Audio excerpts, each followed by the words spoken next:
할렐루야. 오늘은 베드로전서 1장부터 5장까지 말씀 중에 중요 말씀, 핵심 말씀 한 15구절 정도가 되는 것 같아요.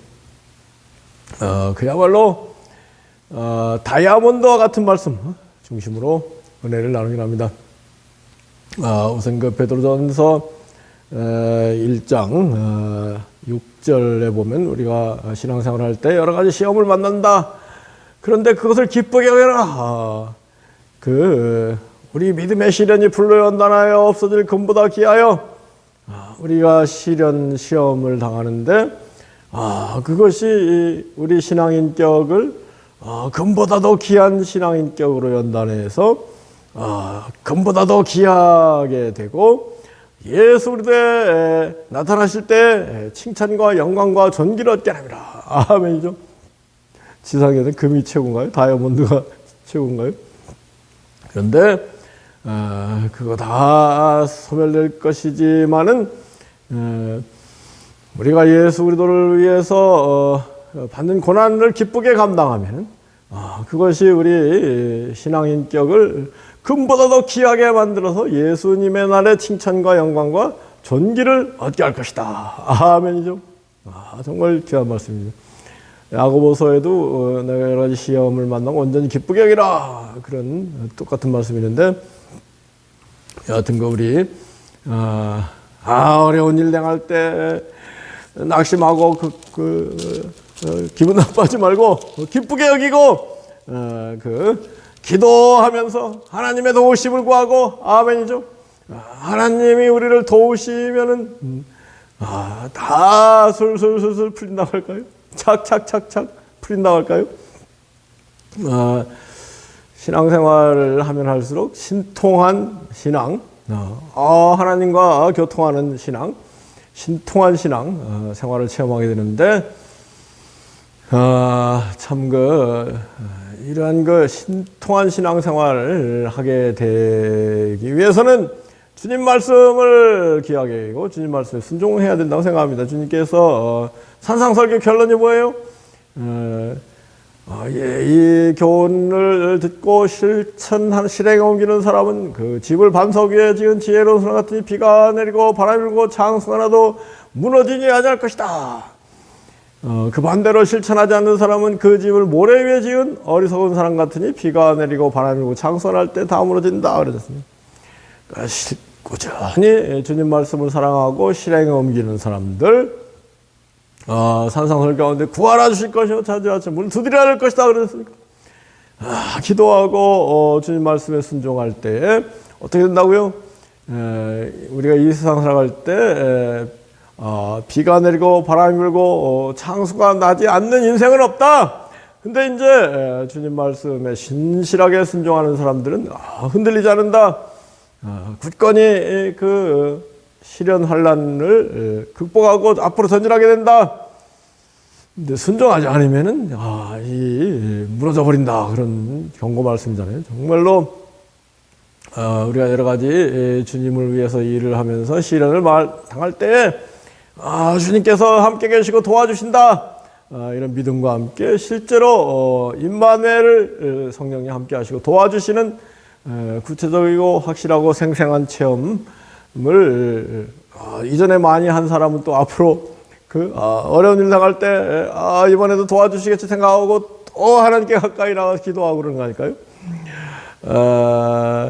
이전에 나를 놓아주신 주 장래에도 내 앞에 험산줄령 당할 때에 도소서 밤 지나고 저 밝은 아침에 기쁨으로 내 주를 만나리. 이전에 나를 도와주셨으니 장래에도 지금 현재라도 혹시 험산줄령을 닥칠 때 도우셔서 험산줄령을 넘게 하실 것이다. 이 371장 찬송이 너무나 좋아요. 정말로 우리 늘 믿음, 소망, 사랑을 일치하는 우리가 되겠습니다. 다음에 이제 베드로서 1장 23절 말씀에 보면 우리가 거듭난 것이 거듭났다. 이 세상 욕심의 육의 자녀에서 거듭나서 천상적인 성령의 거룩한 하나님의 자녀로 거듭났다. 이게 거듭남으로부터 이제 우리 신앙이 출발하는 거 아니겠습니까? 근데 우리 거듭난 것이 썩어질 씨로 된 것이 아니고, 이 썩어질 세상적인 것으로 된 것이 아니고 항상 있고 살아있는 하나님의 말씀으로 되었느니라. 아멘이죠. 그래서 말씀으로 거듭나게 되는, 말씀이 성령이다 하는 것을 깨닫고 말씀을 기준히 여기고 말씀 안에 사는 사람들이 참으로 복이 있다고 하겠습니다. 그 말씀, 특히 신약의 말씀, 복음의 말씀을 멀리하면서 그 사람이 거듭났다고 하겠어요? 그 중에 정말 또 핵심 중요 구절, 말씀을 사랑해야 되는 것은 우리 기억력, 시간 이런 한계가 있잖아요. 그런 한계를 극복하기 위해서는 핵심 구절 중심으로 신앙생활하는 게 너무나 유익하다. 그리고 24절 그랬네요. 우리 모든 인생 풀과 같고 그 모든 영광은 풀의 꽃과 같다. 이 세상의 모든 것이 풀과 꽃, 풀의 꽃에 지나니 다 사라질 것이다.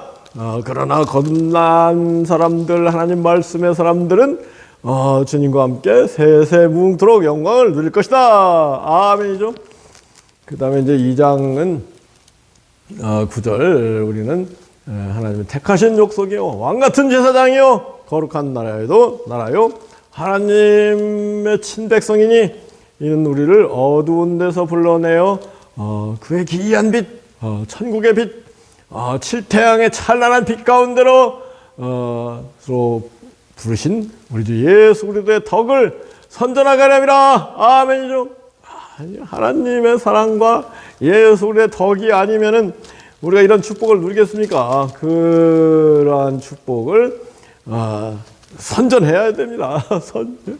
왜 우리가 왕 같은 제사장, 거룩한 나라가 되었어요?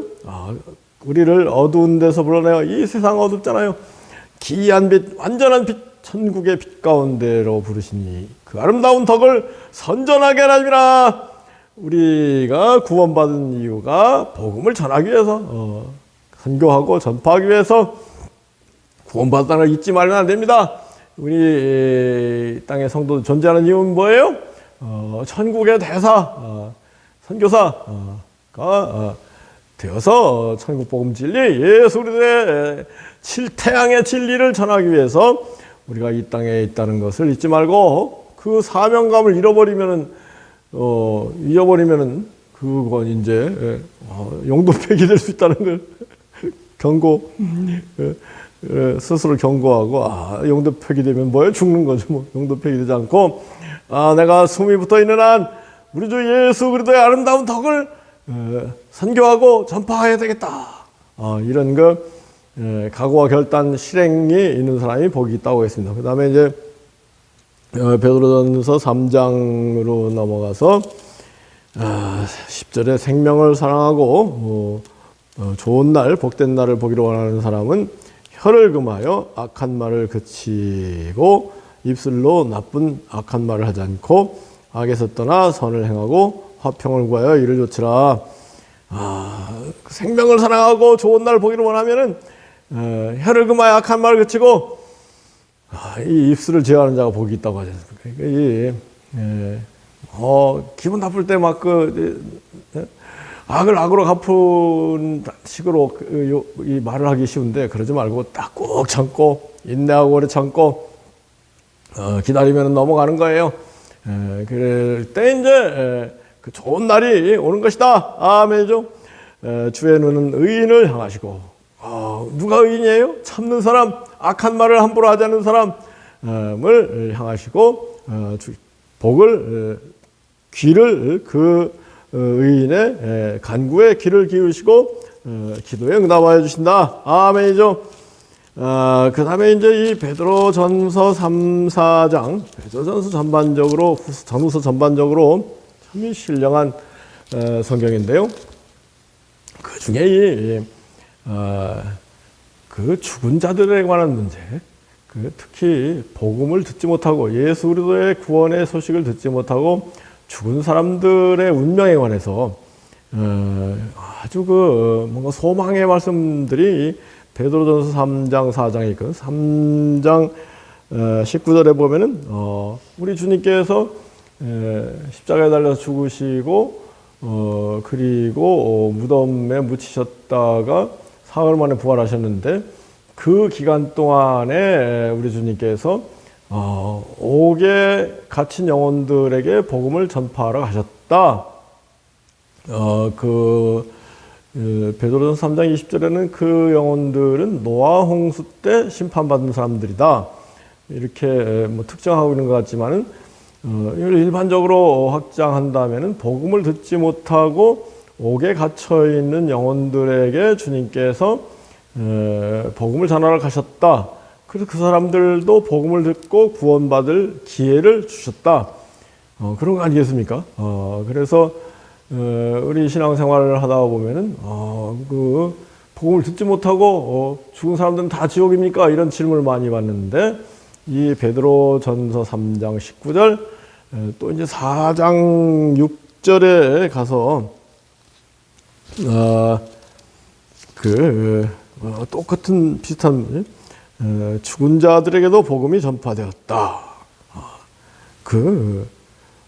죽은 사람 육체로는 심판을 받지만은 영으로는 살 수 있도록. 그러니까 복음은 성령이거든. 성령을 죽은 자들에게 보내서 복음을 전해서 그 사람들이 구원받도록 하는 그런 일이 있다. 그러므로 살아있을 때 복음을 들을 기회가 없었던 사람들, 듣지 못한 사람들에게 구원의 기회가 열려 있다.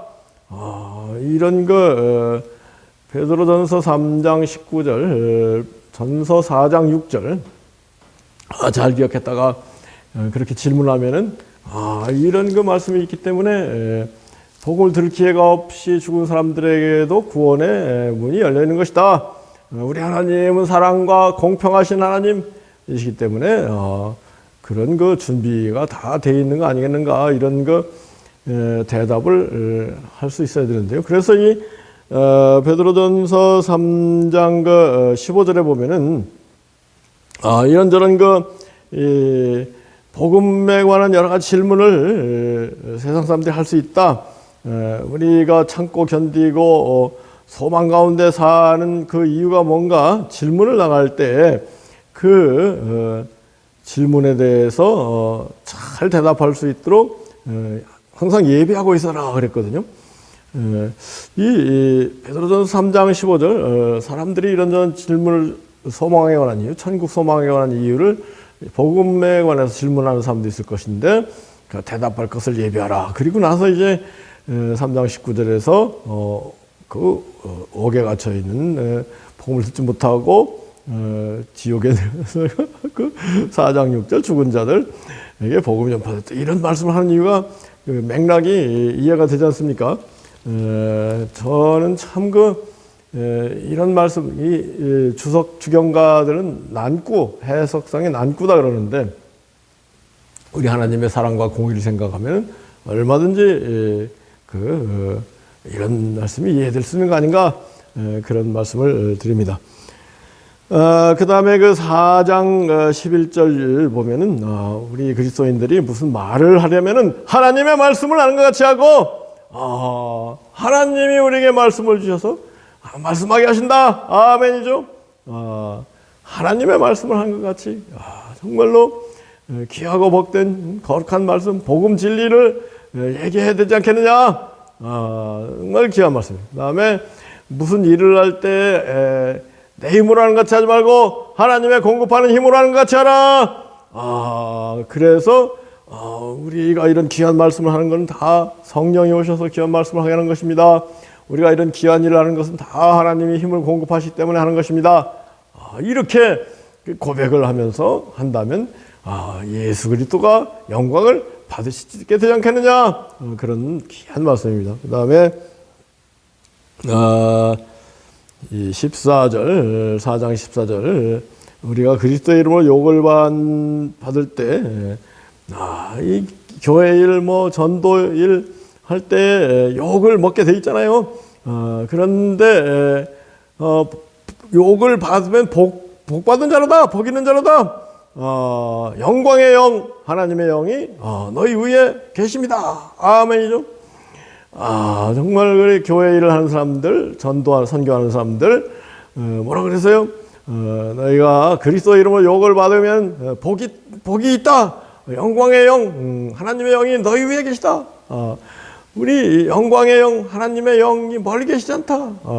누구에게요? 복음을 전하다가 욕먹는 사람들에게 가까이 계셔서 성령을 부으시고 위로하시고 그것을 이기고 승리하게 하신다. 제가 하여튼 뭐 20년 목회하면서 제일 그 큰 힘이 됐던 말씀은 마태복음 5장 산상설교, 의를 위하여 핍박을 받는 자가 복이 있으니 천국이 것이다. 나를 인하여 너를 욕하고 핍박하고 너희를 거스러 모든 악한 말을 할 땐 너희가 복이 있으니 기뻐하고 즐거워하라. 하늘의 세상이 크다 그랬는데 이 베드로 전서 4장 14절에서는 우리 복음을 전하면서 욕을 먹을 때 하나님의 영이 바로 그 위에 계시다. 아멘이죠. 이것도 우리 큰 힘이 되는 말씀이라고 하겠습니다. 그 다음에 이제 베드로전서 5장으로 넘어가서 1절에 우리 장로들, 교회 지도자들을 권한다.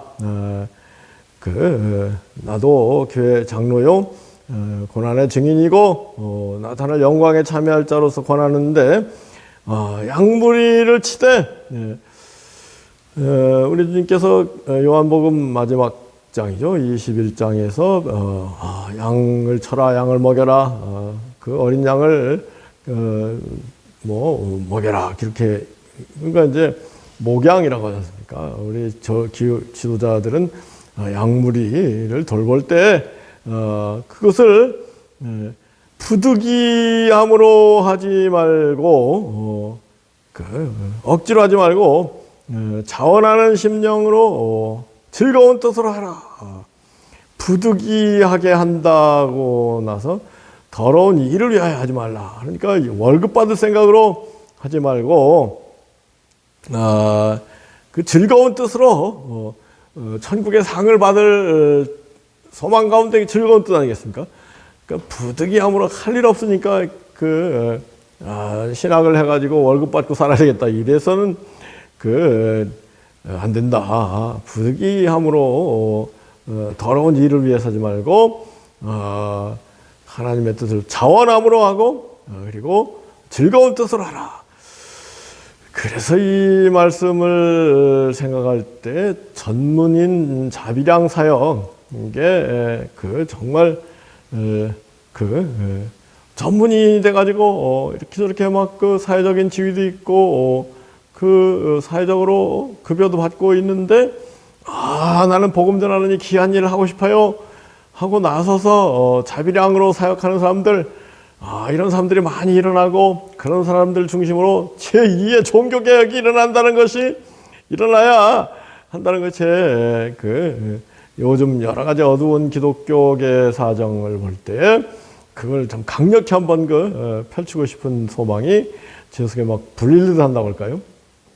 그럴 때 그냥 어중이 떠중이 표현 좀 그런가요?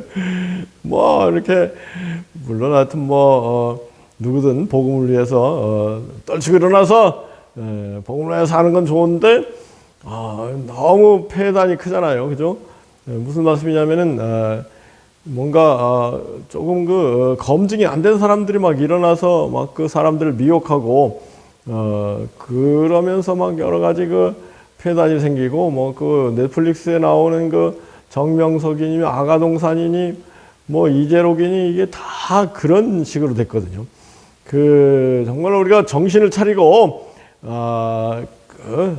지금 신천지 이런데 정신을 차리고 저 사람들이 한다고 부안회동에서 무조건 따라가지 말고 정말로 저 사람들이 선한 양심을 가지고 하는 거 아닌가, 이런 거를 잘 헤아려서 신앙생활을 해야 됩니다.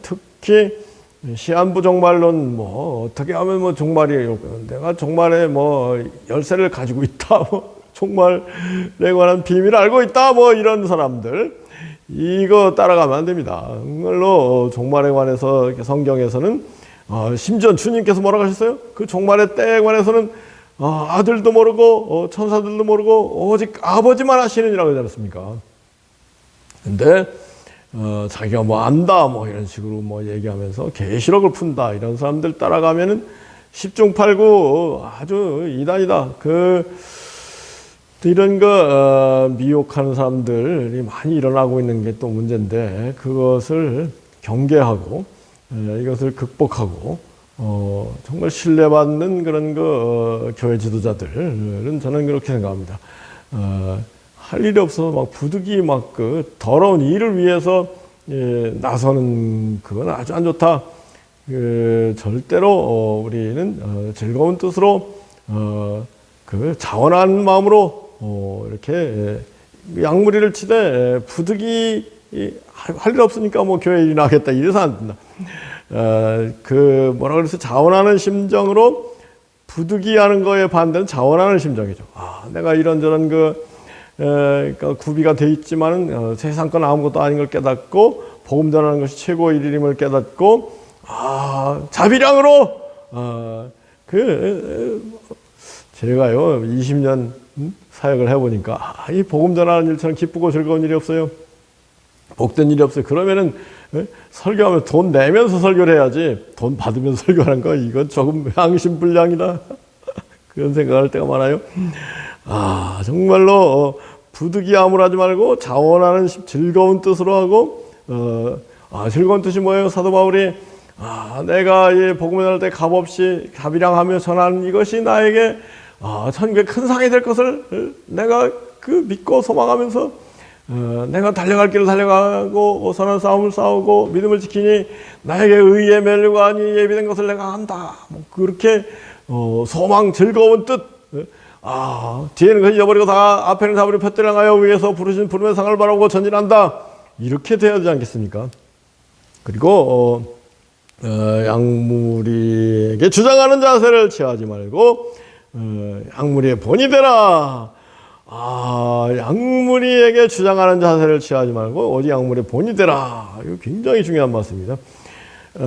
어떤 뭐 이상한 사람들이 나타나가지고 카리스마를 막 뽐내면서 여러분들 내가 하는 얘기 무조건 따라야 됩니다. 뭐 이단들이 되게 그렇거든요. 막 집도 떠나고 이러면서 뭐 종말이 얼마 안 남았습니다. 뭐 이러면서 사람들을 미혹하는 주장하는 자세를 취하는 그건 아주 양무리의 본이 되라 주장하지 말고 제가 이렇게 신앙생활 하니까 하나님이 이렇게 기뻐하시고 이러한 체험을 하게 하시고 정말로 신앙생활을 열심히 하는 거 참 귀하고 복된 일입니다. 체험적인 얘기들을 간증하면서 본이 되는 그런 삶을 살면서 이 사역을 하는 사람들이 진짜 사역자다. 아멘이죠. 뭐라고요? 주장하는 자세를 취하지 말고. 그러니까 막 어제 제가 전체주의의 폐단에 대해서 얘기하는 전체주의는 막 군림하고 막 자기 주장만 맞다고 하고 그런 전체주의적인 교회 인 경우에는 이거 아주 막 거꾸로 된 교회다. 왜요? 베드로전서 5장에 사도 베드로가 뭐라고 했어요? 주장하는 자세를 취하지 말고 오직 양무리의 본이 되라. 그래야 목자장이 나타날 때 시들지 않은 영광의 멸관을 주시리라. 아멘이죠. 그 다음에 5절 젊은이들은 겸손으로 허리를 동여 하나님이 겸손한 자를 대적하시고 겸손한 자에게 은혜를 주시느니라. 교회 지도자들이 먼저 겸손의 모범을 보여야 되지 않겠습니까? 교회 지도자들이 주장하는 자세가 아니라 양무리의 본이 되는 그런 교회 장로들을 젊은 사람들은 또 순종하고 그래야 되지 않겠느냐. 하여튼 뭐 장로라고 해서 뭐 교회 지도자라고 해서 교만하면 되겠습니까? 겸손의 모범을 보여줘야 되죠. 다 겸손해야 돼. 그런 점에서 우리 낮은 마음교회 이름이 너무 좋잖아요. 하나님의 능하신 손 안에서 겸손하라. 주 앞에 낮추람 때가 되면 너희를 높이시리라. 7절에 모든 염려를 다 주께 맡겨라. 이는 주님께서 너희를 돌보십니다. 아멘이죠. 근데 염려가 안 일어날 수 없잖아요. 염려가 일어날 때 그 염려를 다 주께 맡길 수 있는 사람이 누구예요? 주님이 나를 돌보신다는 것을 체험하고 있는 사람, 체험적으로 많은 체험이 있는 사람, 주님이 나를 돌보시는구나. 아멘이죠. 이런 그 체험을 하기 위해서 주님을 사랑하고 무엇보다 주님 말씀을 사랑하는 사람이 주님을 사랑하는 사람 아니겠습니까? 만왕의 왕 만주의 주 예수 그리스도의 말씀을 사랑하는 사람, 그대로 순종하는 사람, 그 사람은 만왕의 왕 만군의 주이신 우리 주님께서 우리를 돌보시고 도와주시는 생생한 체험이 날마다 펼쳐지는 거 아니겠습니까? 그러면 또 뭐라 그랬어요? 염려가 일어날 때 이 맡길 수 있는 거죠. 주님께 맡기고 주님 돌봐주세요. 기도하고 우리는 먼저 하나님 나라 의를 구한다. 우리가 먼저 할 일을 하면은 하나님께서 모든 것을 최선으로 인도해 주시더라. 이런 그 생생한 체험을 풍성히 하는 복된 그리스도인들 다 되기를 예수 그리스도로 축복하고 기도합니다. 아멘.